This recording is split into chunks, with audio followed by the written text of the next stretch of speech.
আসসালামু আলাইকুম ভিউয়ার্স। আজকের লেসনে আমরা শিখতে যাচ্ছি কিছু শর্ট কনভারসেশন, যেগুলো আমরা একাধিক সেন্টেন্স তৈরি করতে পারি। আমাদের সাথে আছে ইশফাক। চলো আমরা কিছু নতুন সেন্টেন্স তৈরি করা শিখে দিই। তাহলে আমি করি ইংরেজিতে কি হবে? I do. আমি করেছিলাম। I did. আমি করব। I will do. আমি করছি। I am doing. আমি করেছিলাম।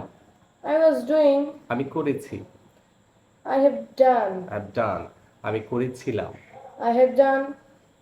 I had Done. done. আমি করতে পারি। I can do. I can do. আমি করতে পারতাম। I could do.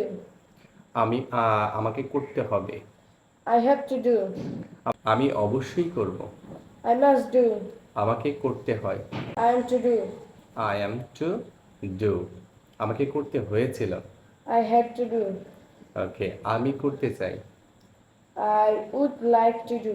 I would like to do. আমি করতে পারবো। I will able to do. I will able to do. আমার করা উচিত। I should do. I should do. আমার করা উচিত ছিল। I should have done. I should have done. আমার করার কথা। I'm supposed to do. Okay, I'm supposed to do.